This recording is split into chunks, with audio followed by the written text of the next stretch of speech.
সোণাৰু কাঞ্চন কৃষ্ণচূড়ালৈ সমূহ অসমবাসী ৰাইজক এই অনুষ্ঠানটিলৈ আমি আমন্ত্ৰণ জনাইছোঁ। আপোনালোক আহিব আমাৰ অনুষ্ঠানটি প্ৰথমতে সাফল্যমণ্ডিত কৰিবৰ কাৰণে।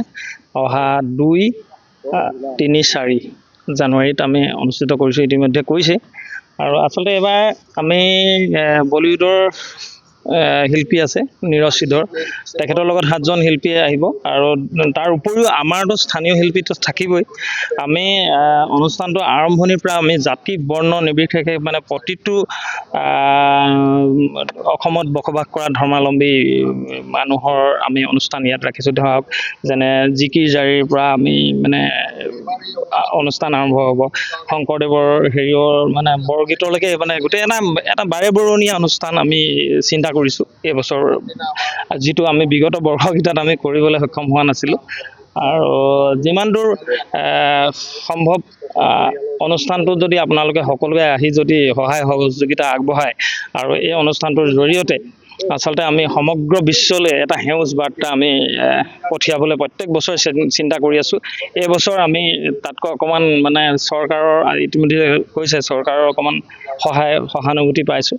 আৰু আমি আশা ৰাখিছোঁ অনাগত দিনত এই অনুষ্ঠানটোৰ জৰিয়তে সমগ্ৰ অসমকে নহয় সমগ্ৰ বিশ্ববাসীলৈ আমি এটা নতুন সেউজ বাৰ্তা আমি আগবঢ়াব পাৰিম বুলি ভাবিছোঁ। আমি আজি লাইখুটা স্থাপন অনুষ্ঠানটো আজি কৰিছোঁ। এইটো কৰাৰ মূল উদ্দেশ্য আছিলে যে 2, 3, 4 তাৰিখে আমাৰ যিটো সোণাৰু কাঞ্চন কৃষ্ণচূড়া মহোৎসৱ হ'বলৈ গৈ আছে আমাৰ এই লাইচেং পথাৰত, তাৰ এটা যাতে শুভ আৰম্ভণি হওক তাৰে প্ৰচেষ্টাৰে আজি আমি এই কাৰ্যসূচীটো লৈছোঁ। আমাৰ মহোৎসৱত ইতিমধ্যে আমি যিখিনি আমাৰ যাৱতীয় যোজা চলি আছে আৰু প্ৰকৃতি সংৰক্ষণ আৰু মানে প্ৰদূষণমুক্ত চৰাইদেউৰ ক্ষেত্ৰত আমি এনেকুৱা ধৰণৰ এটা সুযোগ আৰু এটা সুবিধা এই মহোৎসৱৰ যোগেদি আমাৰ যিসকল ইয়াতে আমাৰ শুভাকাংক্ষী আছে, আমাৰ পৰিয়ালৰ সকলো সদস্য আছে, আমাৰ এই অঞ্চলৰ লগতে বাহিৰৰ যিখিনি মানুহ আমাক ছাপোৰ্ট কৰি আছে, আমাক সহায় কৰি আছে, এই সকলোখিনিৰ সহায়ত সকলোখিনিৰ সাহসত আমি এই 6ষ্ঠ সোণাৰু কাঞ্চন কৃষ্ণচূড়া মহোৎসৱটো আমি ইয়াতে পাতিবলৈ গৈ আছোঁ।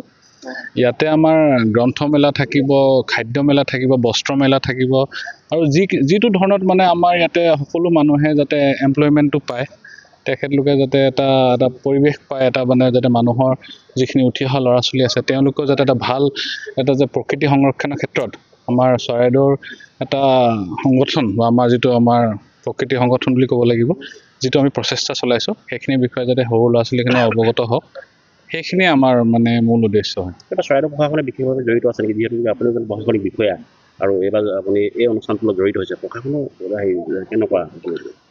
আমি সদায় এই প্ৰশাসনৰ ফালৰ পৰা আমি এইটো কাৰণে আছোঁ কাৰণ তেওঁলোকৰ এই সংগঠনটোৰ যিটো মূল উদ্দেশ্য, এই মূল উদ্দেশ্য হৈছে প্ৰকৃতি সংৰক্ষণ আৰু প্ৰদূষণমুক্ত চৰাইদেউ। আৰু তাৰ লগে লগে তেওঁলোকে প্ৰায় 10 বছৰ ধৰি এই যুৱ দলটোৱে 10 বছৰ ধৰি সোণাৰু কাঞ্চন কৃষ্ণচূড়া ইমান ধুনীয়াকৈ বৃক্ষৰোপণ কৰি আছে, তাৰ ক্ষেত্ৰত আমি আমাৰ ফালৰ পৰা যিখিনি আমাৰ ফালৰ পৰা মানে সহায় সহযোগিতা লগাব লাগে হয়তো সেইখিনি আমি দিব পাৰিছোঁ নে নাই আমি গম পোৱা নাই, কিন্তু এই বছৰৰ পৰা প্ৰশাসনৰ ফালৰ পৰা তেওঁলোকক যিটো ধৰণত তেওঁলোকৰ সহায় সহযোগিতা বিচাৰিছে আমি দিবলৈ চেষ্টা কৰিছোঁ। আপোনালোকে সকলোৱে প্ৰায় জ্ঞাত হৈছেই, আমাৰ জানুৱাৰী মাহৰ 2, 3, 4, 2024 আমি সোণাৰু কাঞ্চন কৃষ্ণচূড়াৰ 6ষ্ঠ বাৰ্ষিক মহোৎসৱ আয়োজন কৰিবলৈ গৈ আছোঁ। আৰু এইবাৰ এই মহোৎসৱটো এইকাৰণে ব্যতিক্ৰম হৈছে যে আমাক কথা দিছিল আমাৰ সকলোৱে হিয়াৰ আমঠু সকলোৰে প্ৰিয় জুবিন গাৰ্গ, তেখেতে আমাক এই অনুষ্ঠানলৈ আহিম বুলি কথা দিছিল আৰু গছ ৰোপণ কৰিম বুলিও আমাক অহা কথা আছিল। তেখেতে এই মহোৎসৱলৈ আহিম বুলি আমাক বাৰ্তাও দিছিল যে এইবাৰ যাম, আপোনালোকে নিশ্চয় আপোনালোকৰ সংবাদ মাধ্যমসকলত গম পাইছিল তেখেত অহা কথা আছিল। কিন্তু আমাৰ দুৰ্ভাগ্য, আমাৰে দুখৰ কথা, তেখেত আমাৰ মাজৰ পৰা নাইকিয়া হ'ল। গতিকে তেখেতক আমি আমাৰ সোণাৰু কাঞ্চন কৃষ্ণচূড়া পৰিয়ালে মৰণোত্তৰভাৱে চিৰসেউজ বঁটা প্ৰদান কৰিম বুলি আমি সিদ্ধান্ত গ্ৰহণ কৰিছোঁ। ইয়াৰ লগে লগে আমাৰ সকলোৱে জনপ্ৰিয়, আপোনালোকৰ জ্ঞাত সকলোৱে জনপ্ৰিয় শিল্পী ৰবি শৰ্মাক আমাৰ প্ৰকৃতি সুৰক্ষাৰ ক্ষেত্ৰত যিহেতু তেওঁ সাহসেৰে ওলাই আহে, সাহসী কণ্ঠ হিচাপে মাত মাতে, তেওঁ সেইকাৰণে সাহসী কণ্ঠ বঁটা আমি প্ৰদান কৰিম। আৰু আমাৰ এই অঞ্চলতেই চিকিৎসাৰ ক্ষেত্ৰত যথেষ্টখিনি অৰিহণা যোগোৱা আৰু বহুতো শিক্ষাৰ্থীক তেওঁ নিজৰ টকাৰে পঢ়া শুনা কৰাই থকা ডক্টৰ অমিত বৰুৱাক আমি মানৱ দৰৱী চিকিৎসক হিচাপে আমি বঁটা প্ৰদান কৰিম। আৰু ইয়াৰ লগে লগে আমাৰ জুবিন গাৰ্গক সকলোৱে সুঁৱৰিবলৈ তেখেতৰ অতিকৈ প্ৰিয় গীত মায়াবিনী গীতটো আমি আশা কৰিছোঁ প্ৰায় 1 লাখ জনসাধাৰণৰ উপস্থিতিত আমি আৰু 150জন শিল্পীৰ উপস্থিতিত আমি মায়াবিনী গানটো প্ৰদৰ্শন কৰিম ইয়াত। আৰু তাৰ লগে লগে আমাৰ বম্বে ভিকিন্স তেখেতো প্ৰকৃতিক ভাল পায় আৰু সেই প্ৰকৃতিক ভাল পোৱাৰ স্বাৰ্থত তেওঁ আমাৰ বম্বেৰ পৰা ইয়ালৈ আহিব।